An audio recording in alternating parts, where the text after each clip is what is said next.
Okay, good evening, good day, good morning, good afternoon. Kung anumang oras po kayo abutan po ng ating 6 p.m. Philippine time na regular online broadcast ng our Power Things. And you're much awaited dahil he has been absent for a long time. Si Kaado Paglinawan is with us again this evening or this day. Kaado, bumati ka dahil nami-miss ka ng ibang ating mga kasama.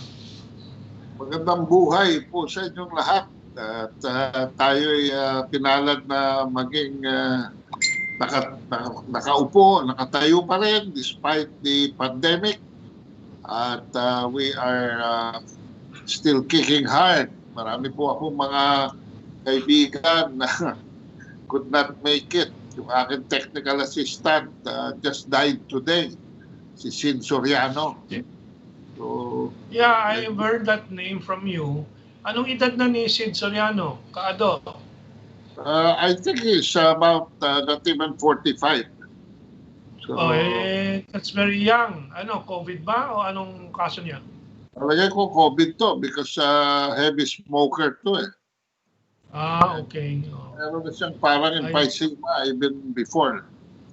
So, tsaka sudden death, no? You know. Anyway, let's all thank for whatever is the opportunity that still waits for us. Everybody's hopeful. Everybody's may balita sa US na even the strong and mighty are being affected by this pandemic. That's our first item, Kaado. That's our first news item that we will analyze and comment on. Yung sitwasyon ni President Trump, who is about your age. He's 74. Ilang ka na? 73, Kaado? I'm 72, going 73. Now that you are drinking the kefir I make, the special Russian, Caucasian, from the Caucasus, no? Yung kefir, it's a yogurt na originating from the Caucasus. It has 50 to 60 probacteria, probiotics versus Yakult, which is only lactobacilli, Shirota strain, and versus the regular yogurt, 5 to 6 bacterial strain. Ang yogurt po ay 50 to 60 bacterial strain. And your evidence that it is already helping you move your bowels and circulation much better, no? Saka yung feeling of freedom the next day. You know, lightness. Walang heavy, wala yung parang cloud on top of your head. Cloud. Yung mental fog, sometimes it's called, no? Now, ang Caucasus is one of the regions of the world, parang Okinawa, parang sa Italy, yung ilang mga lugar doon, or sa France, no, yung Mediterranean diet, but ang Caucasus na may hirap na mga pamilya pero mahabang buhay, and one of the reasons is this kefir. No? Anyway, we're going to try to spread the kefir sa mga natural doctors, which we will inform our viewers as we go along. In fact, we may franchise this to our viewers. No? Ang early attendance po natin ay si Dexter Salvador. Good evening mga maestro at mabuhay daw. Si Florence Eknerolf, good PM po mga sirs. Same time po tayo dito sa Singapore, SG, you know. And Ian or Ian Sayon, mabuhay sabi ni Ian, and Orient Seas, gandang gabi po sa inyo, Kaado at Mentong at sa mga viewers. And we'll look at the other side. Maybe let's take a look na sa Power Thinks YouTube. Eileen Cristina Arboleda is already with us very early at this time.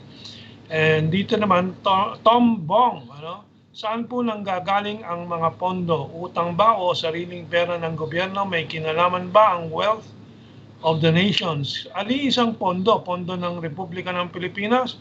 It both comes from our taxes, our tariffs sa imports, our tariffs exports, our loans also, and of course yung sariling bungkal natin ng mga ginto and other minerals which the central bank buys and keeps, si Hobson. You mentioned loan, Mentong.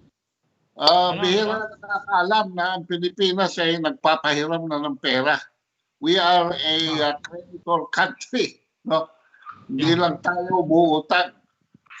We now borrow at a low rate, but loan to other countries or people at a higher rate. Yeah. Pero yung pautang natin actually ritualistic lang yun with the IMF, no? So in the end we still are net borrower. Unlike China or Japan or South Korea, net or Taiwan, net ano yan. Hops TV, ano po masasabi niyo, Mentong and Kado, sa fact checker ng Facebook? I don't know if I included it because marami na tayong topic, but we'll discuss that, ano, kasi yesterday sa aking TV show, cable TV show sa One Media Network, in-interview ko po yung HOOC, Hands Off Our Children. Si Luisa Espina, na ang anak niya ay nawawala pa, ni-recruit ng NPA, at si Annabelle, I forget for the meantime the family name, na ang kanyang anak ay naibalik na mula sa NPA at tinatago po nila, but I'm helping this group, Hands of Our Children.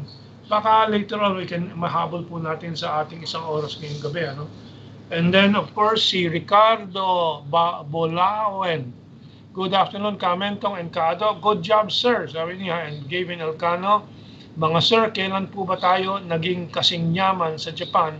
Panahon ba yun ni Marcos? Hindi naman tayo naging kasing yaman ng Japan, but it was during, we were second to Japan during the 1950s.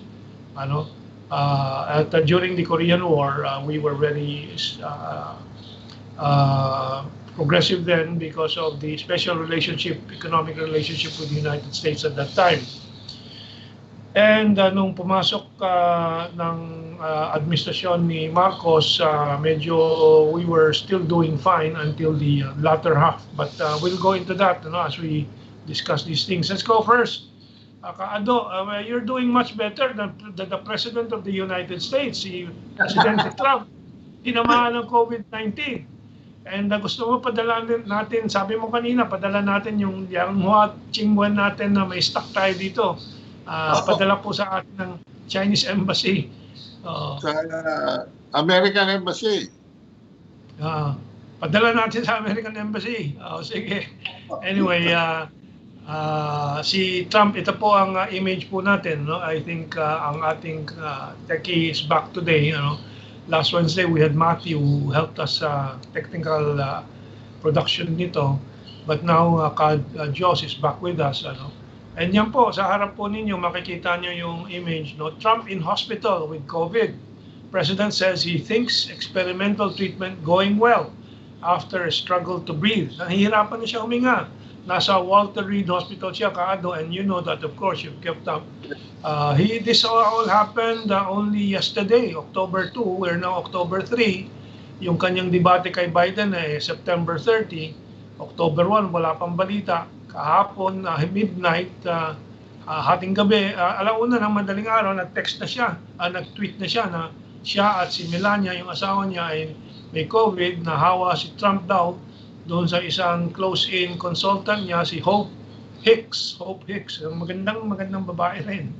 Na pinagsususpetsyan, may affair, o magsisimula na sana ng affair si Trump.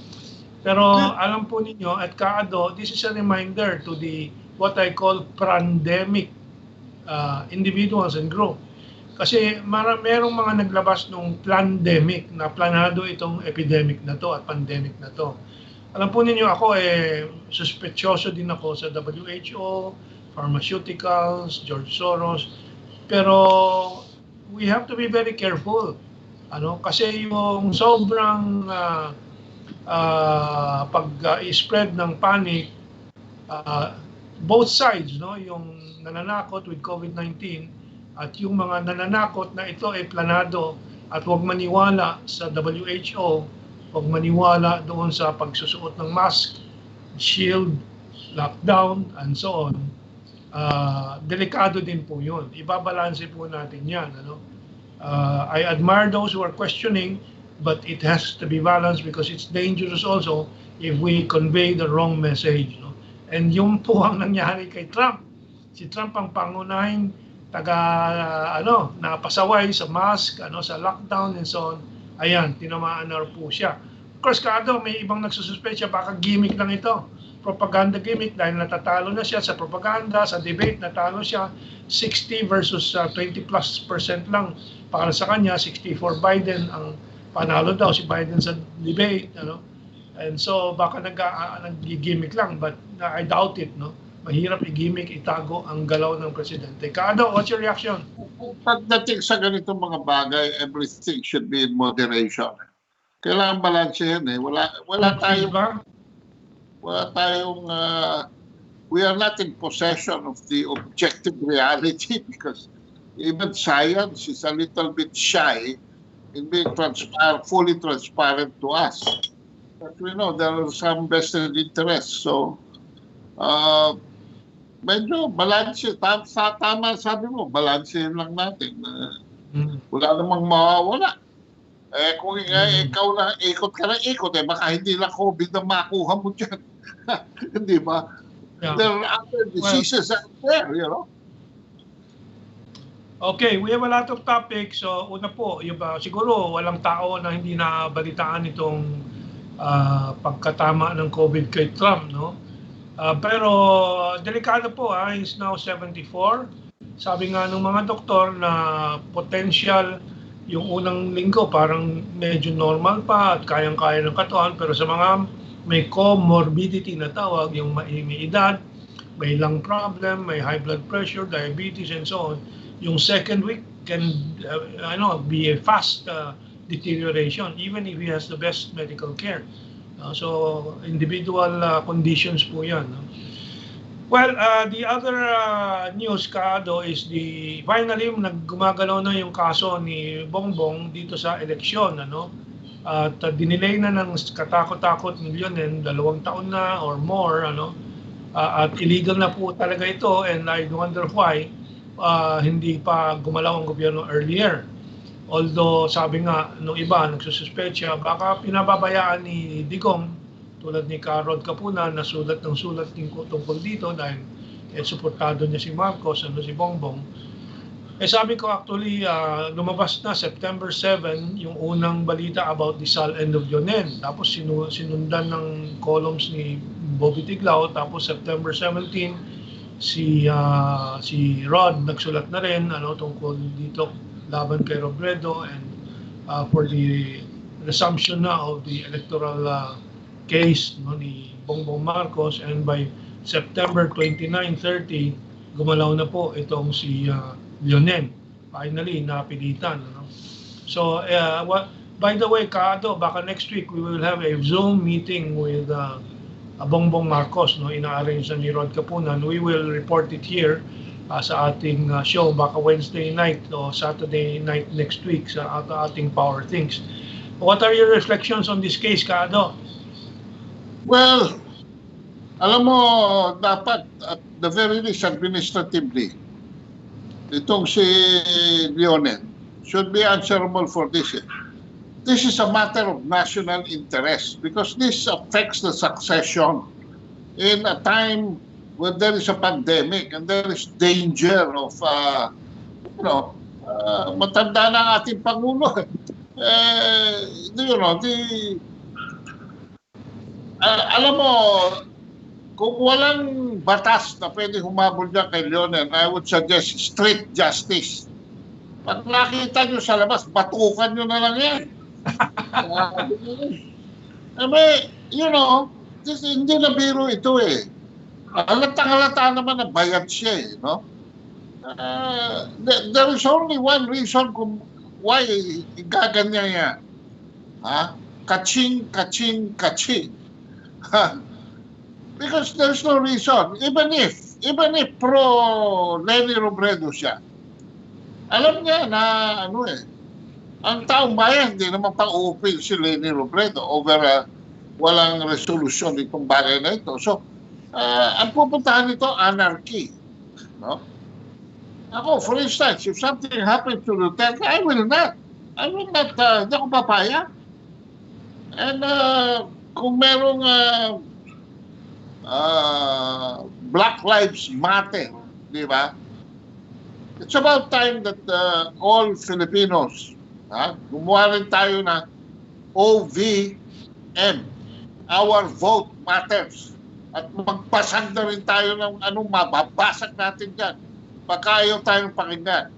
In fact, I'm recommending this OVM sa darating na 2022 election. Baka nandyan na naman yung pragmatic na yan.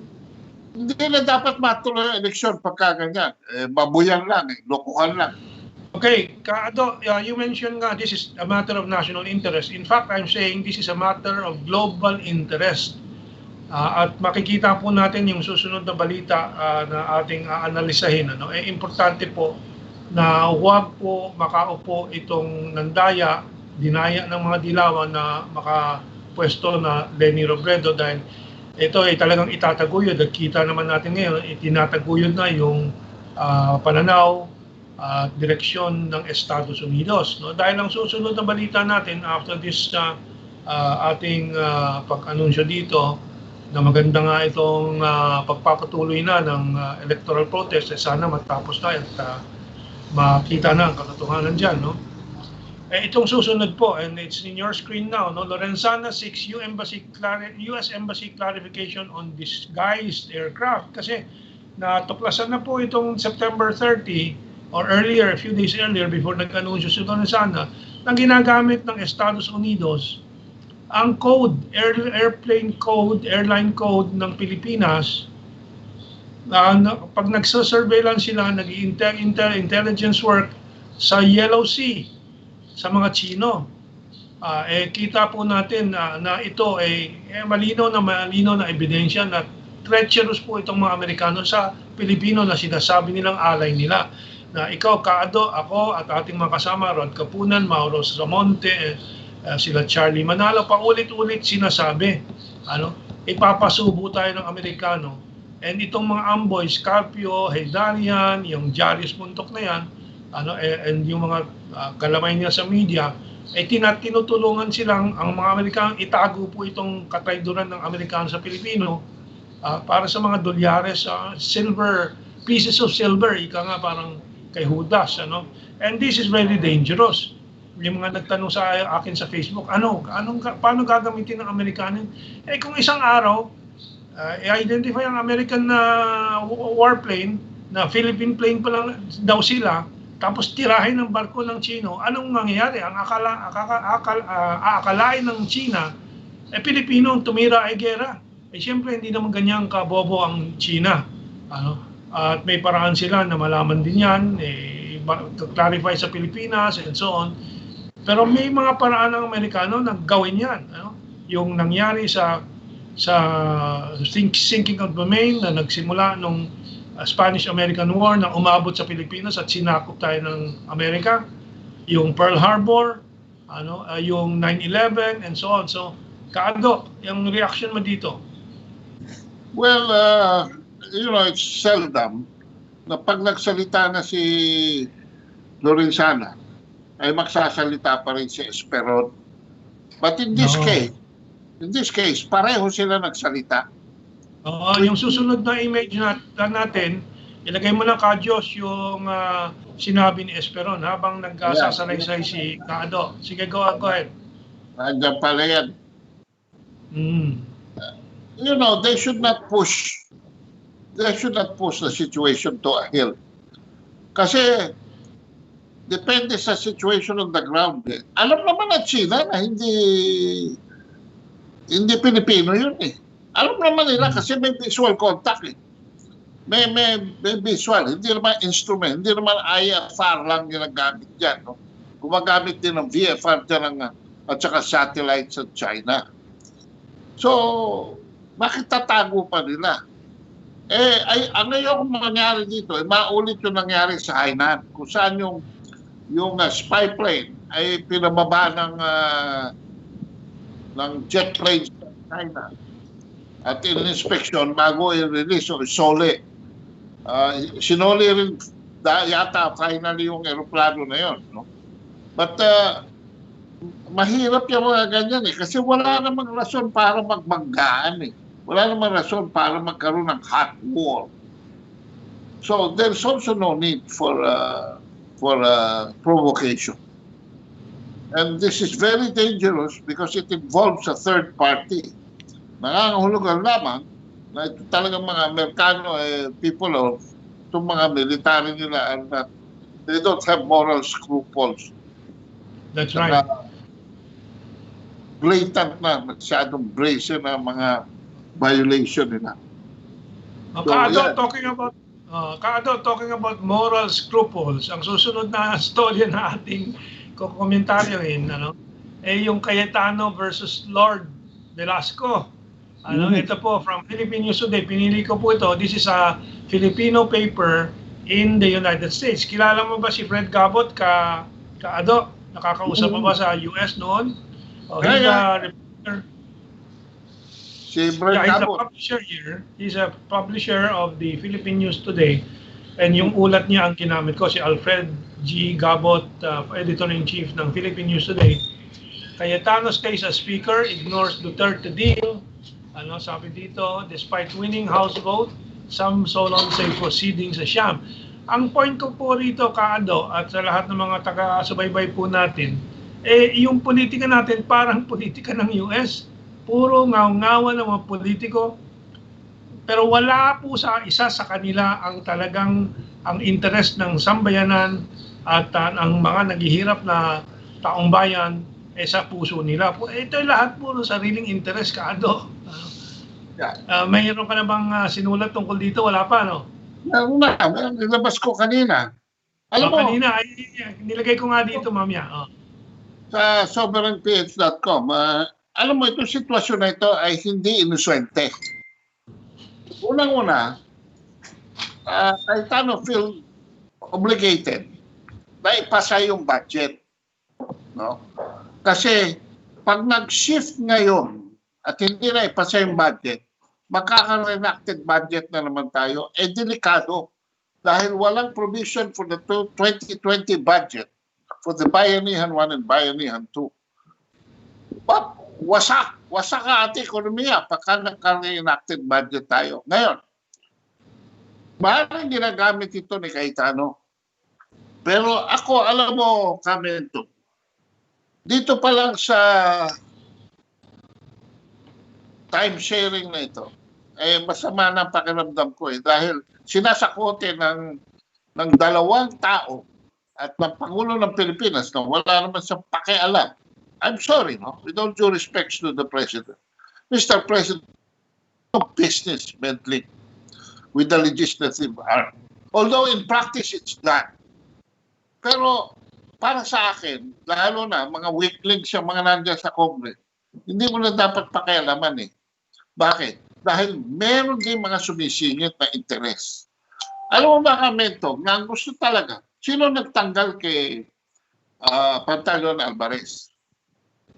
Hindi ba siya Sara Duterte, Hugpong? Okay. During that time, nakuha niya ang suporta ni Gloria Macapagal-Arroyo. Pero nung umalis si Gloria Macapagal-Arroyo, dahil nagkaroon na ng bagong eleksyon ng mga congressmen, ang gusto pala nilang ipalit, ni Sara Duterte ay ito si Lord Alan Velasco. Na obvious naman, kilala naman natin itong taong to, wala naman leadership to. Pero nagmamalaki lang nito ay yung punyeta ni Duterte. Yung pangalan Duterte lang. Wala naman eh. Kaibigan matalik ni Sara Duterte yung asawa nito. But let's call a spade a spade. At ang hindi ko gusto rito, Mentong, itong asawa ni Velasco ay Girl Friday ni Ramon Ang. Ganyan. Okay. So, may oligarchic influence dito. Huwag itanggi ni Ramon Ang. Alam ko, Ramon Ang is a master magician of public relations. But this is a power play. Natalo na si Ramon Ang, pagsuporta kay Grace po at the last hour, lumipat siya kay Duterte. Kaya si Duterte feels obligated, obliged, being polite, just as he's being polite to Duque, dahil may utang na loob siya. Huwag naman na ganito. Para sa akin, nabasa ko ba sa article mo na ang interest ni Ramon ang dito yung kanyang 19 billion peso utang sa Philippine government na baka makatulong ang Kongreso na kung ano mang kailangan niya para... alam mo naman si Ramon ang lahat sasabihin para makalibre. At ako, I object to this enumeration of Arthur Togade of Ramon Ang's projects as part of the BBB. Technically, it is. Pero itong NLEX, SLEX, itong Bulacan Airport, at lahat ng mga project na Ramon Ang, mga kabansa, ay hindi public service. Hindi libre. Bayad yan. Negosyo yan. Kaya pag sinabi ni Tugade, sinabi ni Duterte, na that's part of BBB, ibig sabihin kasosyo sila ni Ramon Ang dyan. Ha? And corrupt sila. Hindi dapat isama yan. Alisin nyo sa listahan yan. No? Public service is free. Okay? So, Kaado, i-sum up natin dito. Paano yan? Ganyan talagang politika sa Pilipinas. Ano? Maraming deal-making. Tayong mga oligarchs, malakas ang influence dahil yung pera sa eleksyon, kanilang kinakalat sa mga politiko. Walang tigil yan unless magbago po ang sistema natin. Ano? And ayaw naman ni Presidente Duterte so far ng RevGov. Ano? So, anong solusyon dito? Well, that's why we really have to educate the people. And sabi ko nga kanina, kung mga katulad ni Lionel lang magpapatakbo ng buhay ko, I would stake the production of one placard and go to where I should go, EDSA or Malacanang. And I will call on the DDS to come with me para mga ganyan, para mapuwersa na natin ang another true and real, authentic people power. Okay. Well, kaya po tayo nagmumulat ng mga kapwa nating Pilipino, no, para for that day. It's already 6:30 at kaya babatiin natin yung mga nagsusubaybay ngayon, ano. Okay, from Giancarlo, nabanggit ko na ba? Magandang gabi bayan, sabi ni Gian. And then si Dang, si Saida, hello po, Kaado, sabi niya. And Raul Borja, welcome back, Kaado, mabuhay po kayo.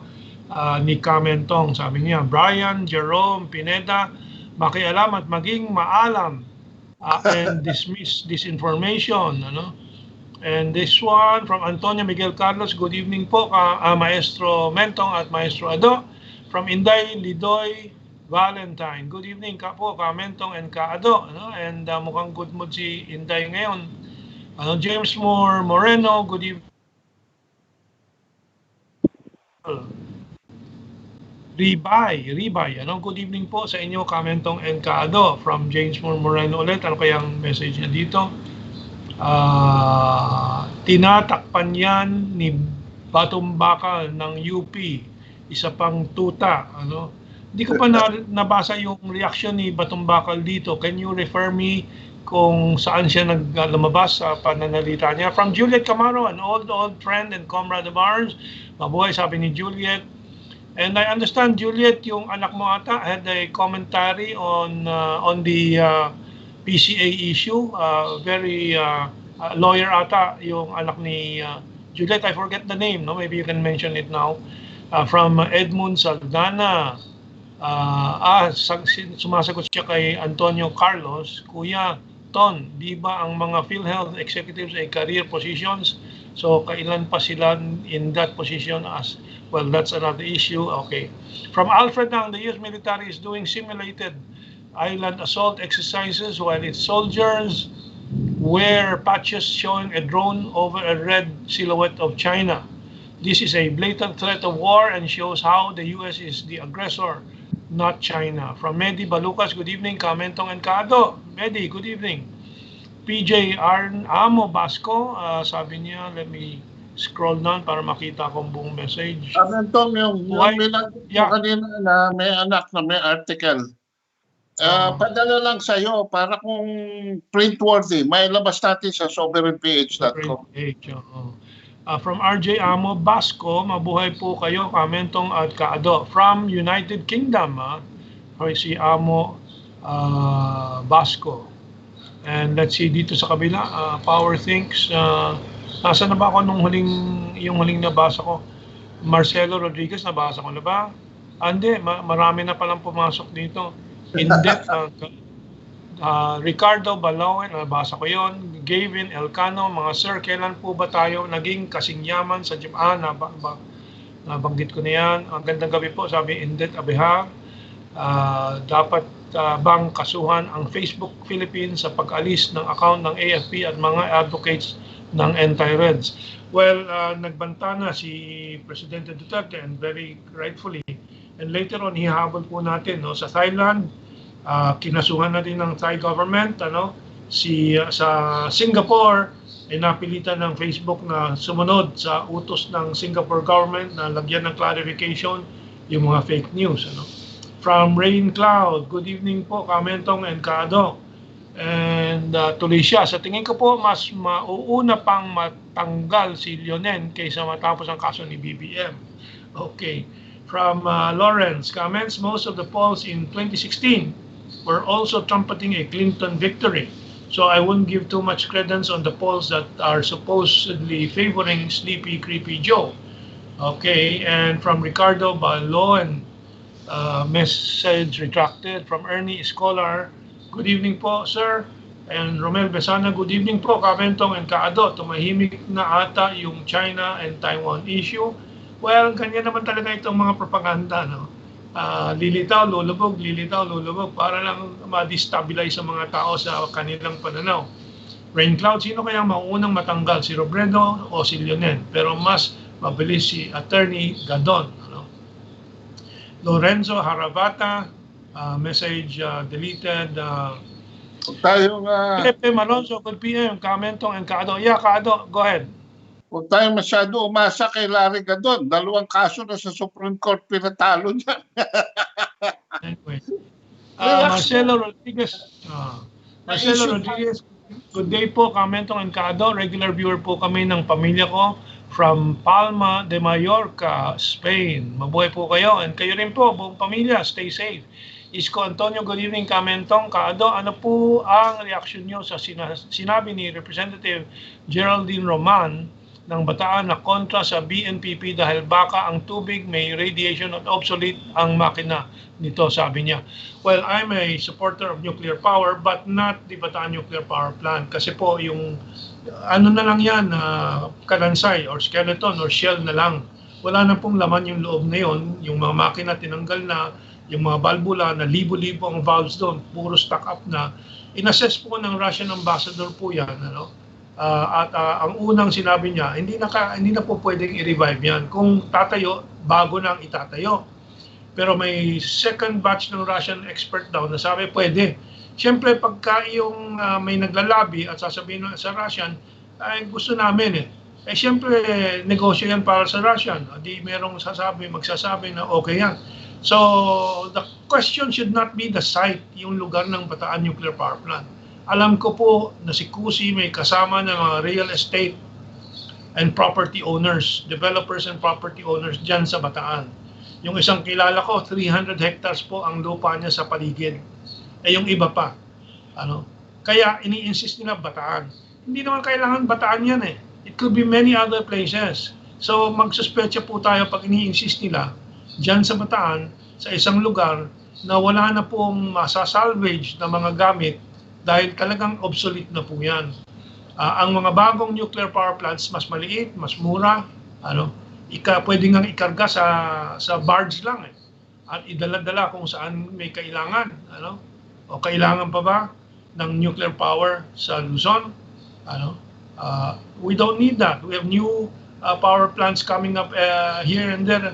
Madalas, baka sa Mindanao o sa Bisaya.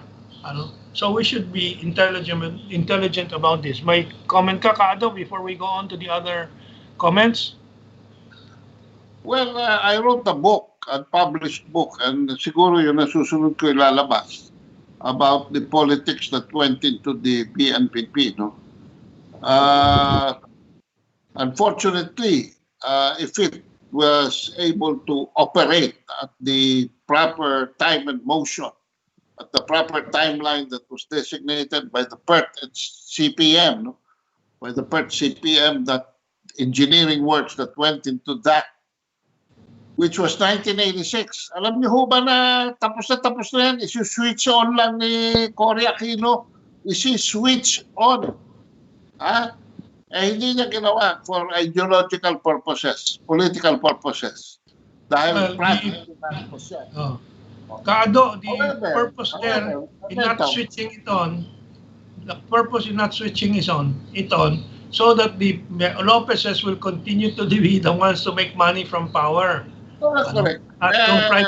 Ayaw nila ng murang power eh. In the same way yung sa Mindanao, yung sa Maria Cristina, hindi naman nila binibili yung Maria Cristina output eh. Ang binibili nila yung output ng power plant ni Villar na mas mahal. Kasi kikita ka ng halimbawa 2% of 100, di 2% lang yun. Pero pag si Villar nagbenta sa'yo 2% of 10,000 for the same unit, di 200 kinita mo per unit. Ganun lang naman mag-isip yung mga oligarko. Ngayon, ang akin lang komento, tama ka eh. Dahil napabayaan na at hindi napatakbo ng matagal, the further insistence of using it has become debatable. So, tingnan natin mabuti. Sabi nga ni Duterte, local consultations muna. Pero ako duda talaga eh. Dahil pag naliligo ako dyan sa Morong, alam mo, komento, paborito kong maligo dyan sa Morong eh. You know why? Mainit ang tubig dyan. Mukhang may vulkan nga sa ilalim dyan. Well, ang Morong po ay my second home, ano? If Manila is my first home, Morong is my second home. Let's move on dito sa mga comments. Okay, and Isko Antonio, good evening. PNPP, nabasa natin. Lorenzo Harabata, Kaloy Pasuyo lang po. Ang DSWD hanggang ngayon ay hindi pa ibinibigay ang SAP sa karamihan ng second tranche. Sa first tranche naman, ang marami na rin silang kulang. Paki-call lang ng attention. Thank you po. Sige po, we'll schedule that. Givin Elcano, Mentong, try mo kaya mag-invite at mag-debate ng mga opposition like Diokno, Tanyada, etc. Pepe Malonzo, Makabayan, Block, Defer, Nika Budget, takot ba sila makasuhan ng terrorism or red tag as comments? Alam po ninyo talagang this is anomalous na you have saboteurs sa laban sa gobyerno nasa legislatura natin. This has to stop. Hindi po tayo susulong bilang isang bansa. Yung mahirap na this and Kado, di ba? What I'm sure you agree. But how do we do it? Simple lang. Kilatisin, kung hindi natin matanggal ang party list system, kilatisin natin mabuti kung sino yung mga tao dyan. Yung natanggal na deputy speaker si Mikey Romero. Hindi naman yan Makabayan Black. Freeze ba? Palagay ko yung Mikey Romero rin, pinakamayaman na congressman dyan itong party list is for the marginalized. Bakit nakakalusot yung mga ganyan? Si Mikey, yung lokohan anak talaga yung anak ni Gloria lokohan talaga ang party list. Lokohan. Anyway, tuloy natin. Dami po pa dito, from okay, Pepe Malonzo, Makabayan Black, JB Gonzalez, good evening po. Mentong and Kado from Toronto, Canada. Si JB, kapusta na po ang lagay ng Sabah, Hidwaan sa Pilipinas at Malaysia. Tuloy-tuloy po yung kaso. We'll schedule that again para sa update. From Ernie Scholar, good evening from Zamboanga City. And mabuhay ang Sultanate of Sulu. Okay, let's go on to our next topic. But before that, let me look at the messages here on the other side. Let's see, nasaan na ba ako kanina nung tumigil tayo dito? Okay, Romy Albilier. Magandang buhay mga maestro, mabuhay po kayo. Jamin, Meiji, yehey, the two original Laoshi are here tonight. Chayo, magaling na mag-Chinese itong si Jamin, Meiji. Laoshi is teacher, Chayo is dagdagan ng langis, meaning, Chayo, Florence Eknarol, hi mga sirs, anong masasabi niyo sa balita ngayong araw na sinabi ng PSA na voluntary ang pagkuha ng national ID.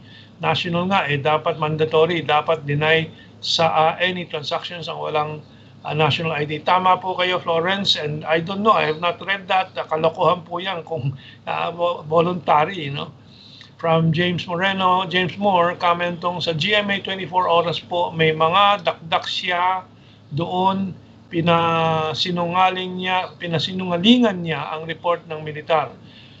Ikaw pang paniniwalaan namin at hindi militar.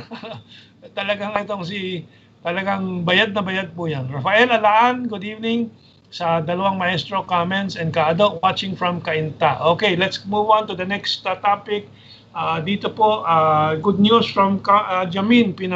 Pinost ni Jamin at ating pinikap, yung on October 1, 2020, Consul and Head of Post Zhou Yubin of the Chinese Consulate in Lawag, San Norte, visited the northern border checkpoint of Ilocos Norte and expressed his appreciation there and gratitude to all frontline workers by personally giving them mooncakes, fast food, and face masks.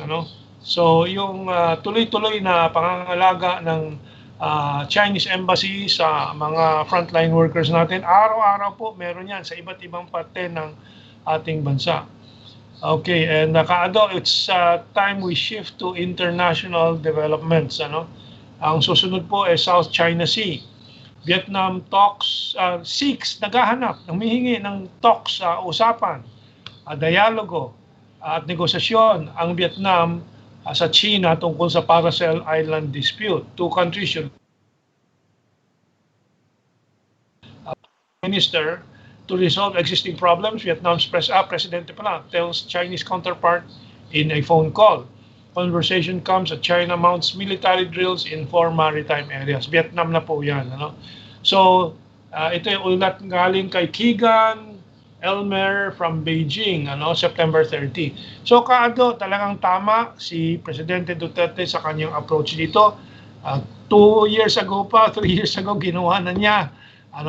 Maraming nagbatikos dyan, sinasabi duwag siya, and so on. Hindi po. Makatotohanan lang si Presidente Duterte sa aktual na sitwasyon. Hindi siya po nagpapaloko sa Amerikano na nag-uudyok ng away. Ang Vietnam lang talagang mas hardline sa kanilang negotiating position, pero bumigay din. Kasi wala namang tatanggi sa magandang usapan na nakakalamang pa nga yung mas maliit na bansa sa hatian, Kaado, di ba? And that has been your position. You have stuck with it. Ikaw ang unang nagsabi na iwanan na yung PCA, nakakahadlang lang yan sa progreso ng Asia at ng ugnayan ng Pilipinas at China. Kaado? Parang dolomite yan, Mentong. You cannot eat dolomite. No? Yung mga eroplano ng Amerika, anin ba natin yan? Kung kaibigan natin ng China, we don't need a mutual defense treaty. Xi Jinping will come to our aid, I am sure, because Duterte is his friend if any external attack happens. See? Yung bilateral, yung diplomasya, no? At saka yung mga takot sa China, ay yung mga taong hindi pinag-aralan kung paano mag-isip ang mga Chino. In my first book, nilay out ko na ang foreign policy ng China. Panahon pa ni Deng Xiaoping, nilatag na kung paano i-handle ng China ang foreign relations nila. And so far, with what they have shown President Duterte, it is no different, it is no distance, it is no deviant from what they express in their foreign policy statement. Yung sinasabi natin, paulit-ulit, Mentong, na Josue, no? Na which is nothing but harmony. Eh sa Islam, ano ba Islam? Peace. Oh.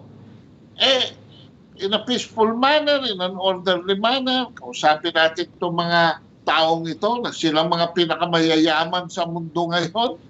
Ha? And my goodness, they deal with us like even Steven. Unlike the Americans who look at us para tayo mga white monkeys. Ha? Ito mga to, pero Asians, di ba? Patas lang. Hindi pa tayo makikipag-usap. Tayo na nga tinatanong, anong gusto nyo? Anong kailangan nyo? Oh. Okay.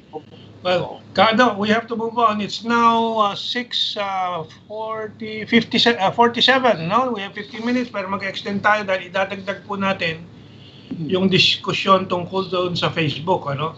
Aking hinanda na para mga images hinanda natin. But our next item is about Asia again at yung tuloy-tuloy na pagsulong ng ating pagpapalakas sa Asian century.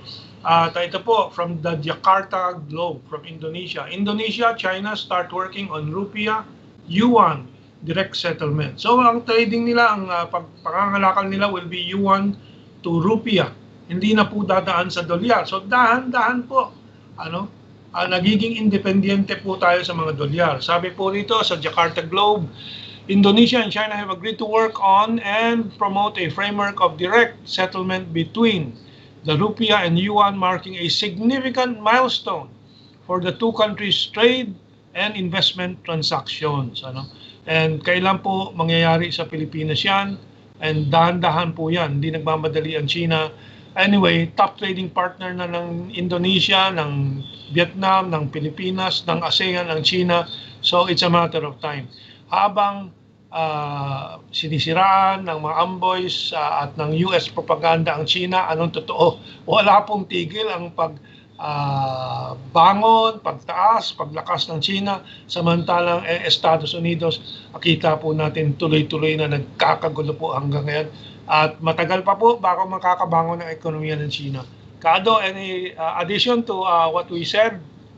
Well, the International Monetary Fund itself says that 30% of the world's growth in the next few years, 30% will come from China. The US, 3%. No? On top of this, at China, walang pandemic problem anymore. Solved na. On the other hand, the United States is number one. It has now become the ground zero of COVID, the highest cases and the highest death rate na hindi nagle-level off, ha? And hindi nagpa-flatten. Tapos tinamaan pa yung kanilang chief executive ng COVID mismo. So, I hope hindi niya sabihin na dahil doon sa debate, nakuha niya kay Biden yun, But this is one. Nag-test ng negative si Biden at si Mrs. Biden, kaya hindi niya pwedeng ituro si Biden. Kaya nga, this man is capable of doing. You saw how he handled the first debate. He was like a bull in a china shop, no? So, this guy is capable of anything, huh? Okay. Now, tulad ng sinabi mo nga, ang China provides 30%. In fact, 30% of the global economic growth is because of China, and the US is below 10% na ata ngayon, or below 12%. But this next news is again supporting that information of yours from Reuters, China's factory activity accelerates at solid pace in September on boosts from overseas demand. And the twin survey showed, dalawang survey pang nagpakita nito, as the nation's crucial exports engine revved up on improving overseas demand and underlined a steady economic recovery from the coronavirus. Just to confirm what Kaado just said. Let me move on to my article sa Sovereign PH. One for the boonies, Jairus Bondoc makes a fool of himself. Actually, itong titulo ay contribution ni Ado, ano? Dahil ang unang title ko, Jairus Bondoc makes a fool of himself. Dinagdag po ni Ado, we consulted each other, one for the boonies. Yung boonies pala, according to Ado, comes from the word bundoks. At yung bundoks po ay bundok. Yan po ay natutunan at ginamit ng mga Amerikano nung kanilang karanasan dito sa Philippine-American War, at noon natutuhan nila. And yung bundoks po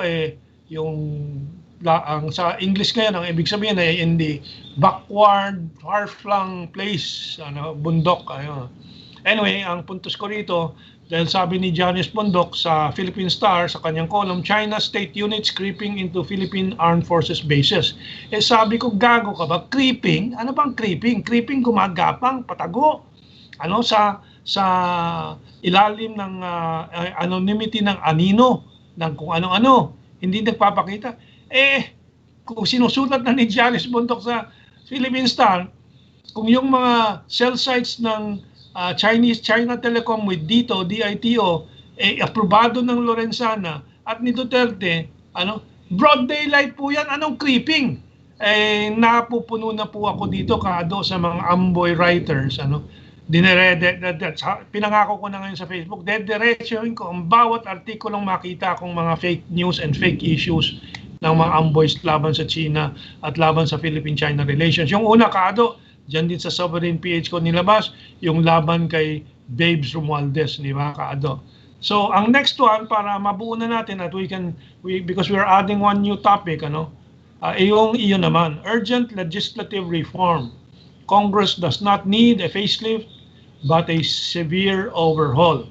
Sabi mo, the row between Alan Peter Cayetano and Lord Alan Velasco is not as simple as a compliance to a gentleman's agreement. It involves basic intervention from the absolute sovereign, who is the Filipino people. Kado, why are you invoking the Filipino people here? The congressmen are the direct representative of their constituency. Kaya nga district sila. In the national government, ang unang line of defense ng absolute sovereign, which is the people of the Republic of the Philippines, yung derivative sovereignty, sabi nga ni Alan Pagia, that comes from the absolute sovereign, is really transferred to the congressmen. Kaya nga pwedeng maging pwedeng maging unicameral yan Walang upper house Basta merong parliament. The parliament is the direct vote of the people for these people. They were not designated there to be crocodiles and baboons. No? They were designated there by the people that they represent in their respective districts, in the provinces and cities, para yung voice nila, i-reflect nila sa national parliament, sa Congress. No? So, napaka babaw nito mga taong ito. Para sa akin, ang choice ng speaker should be a free vote of the congressmen assembled. Hindi dapat yan binobroker. Okay, meron mga political parties, but it should not be huddled by a particular party. Nanggaling yan sa PDP, napunta yan sa Lakas Kampi, no? Pantaleon Alvarez to Gloria Macapagal-Arroyo, and then napunta sa Nationalista Party. Para sa akin maganda nagsishift, no? And kung talagang kailangan pumunta sa National People's Coalition yan, ibigay sa National People's Coalition, but by the free vote of the people. Hindi na machination, hindi na agreement between two persons sanctioned by the president, who is not even a member of the legislature. So there's something wrong with it. They're toying with the government mechanisms, and we become less free. Napapasukan pa ng oligarchic interest. So, okay, Kado. Pati ang kalangitan, sumasang-ayon sa iyo. Yung kulog po, narinig mo. Okay. Anyway, let's move on kasi it's already 4 minutes to 7 o'clock, but we'll extend a little at and nahihanda na po siguro ni Ka Josh yung yung tungkol sa Facebook. So, are you ready, Josh, with the first image? We have 1, 2, 3, 4 images. No? The first image, itong ina na si Relisa Lucena. Siya ay co-creator or co-founder of the Hands Off Our Children Facebook page, which was taken down by Facebook Philippines. Sino ba ang mga fake news ng Facebook, kundi Rappler at saka Vera Files na mga dilawan at mga amboy at pro-American. Galit na galit po ito at umiiyak po itong si Relisa Lucena dito sa image na to, and sabi niya, Facebook, pinatahimik nyo kami upang hindi maapektuhan ang mga taong gusto nyong protektahan. Sino-sino yung mga protektahan ng Facebook? CPP, NPA. Yun ang matagal na pinapaliwanag namin ni Kaado na protektado ng Amerikano itong mga to. Habang kami, sabi ni Relisa Lucena, gusto lang namin makuha ng buhay ang aming mga anak na napunta sa organisasyon nila. Anong organisasyon yan? Uulitin natin, CPP, NPA. Ang Facebook po, maraming siyempre gumagamit niya, milyong Pilipino, pero wag po kayong sobrang humanga dyan sa Facebook. Dahil sa buong mundo, nagsasabog po yan ng kaguluhan sa mga bansa tulad ng Pilipinas. Mamaya makikita po niyo. But first, let's look at the response of Duterte. Sabi ni Duterte to Facebook, you cannot lay down a policy for my government. Hindi kayong hari dito. Ang taong bayan, dahil siya yung presidente, si Presidente Duterte, ito ang hari dito. Kami ang masusunod. Hindi mo ito-take down ng AFP advocacy Facebook sites at saka itong Hands of Our Children sites at iba pa na boses ng totoong Pilipino, hindi yung mga inyong mga galamay, Kaado. Let me just go through all the images para we concentrate on the analysis and commentary. So, hinanap ko at nakita ko naman sa Thailand, sabi ng TechWire, technology side, Thailand declares war on Facebook and Twitter. Thailand is taking a firm stance on the content it wants blocked from being viewed in the country by filing the complaints directly against the US parent companies of Facebook and Twitter and so on. And the last we prepared is yung Singapore naman. Facebook bows to Singapore's fake news law with post-correction. In other words, may lumabas na fake news laban sa Singapore government. Ang sinabi ng Singapore, may batas kami, anti-fake news. Kung hindi kayo sumunod dyan, may consequences yan. So, pumayag na ang Facebook na lagyan ng note doon na Singapore, the note issued by the social media giant, yung Facebook, said, it is legally required to tell you that the Singapore government says this post has false information. Now, ito, post lang. Ang ginawa ng Facebook dito sa mga legitimate sites ng Pilipino at ng AFP at ng gobyerno, ng Philippine government, ay tinanggal, which is worse. And there are 70 million users now of Facebook in the Philippines. Malaking mawawala din sa Facebook. And ang aking rekomendasyon is let us start our own Facebook. Meron daw, Big Kiss. So, pinag-uusapan na at kami ng HOOC at itong mga kausap natin, pati si Undersecretary Lorraine Badoy, pinayungan ko na tumulong sa pagtatayo ng bagong Facebook for Filipinos. Meron daw Facebook ko na sinimulan na. But anyway, let's have more experiments. Kaado, final analysis on these issues and then we will say good night or good day. Well, I'll make it short and sweet. Mentong, may Facebook ba sa China? Wala. Wala, kaya maunlad ang China. So, anong meron sa China? WeChat? WeChat, TikTok. TikTok. Pero walang katulad niya na ang ang mga nagpa-fact checker ay yung mga fake news generator. Yung mga meron ba naman convicted ka ng libel, cyber libel, tapos ikaw pa ang fact checker? Ano ba naman? Parang naku, everything baliktad na yata rin sa Pilipinas. Alam mo ba kami ito, maisingit ko lang yung Bulacan Airport, sabi ng pillbox, hindi pwede yun dahil yun daw ilalim nun, kumikilos at baka pag lumindol, magkaroon ng liquefaction. No? Can you imagine that? Anong ginawa ng Senado after hearing that?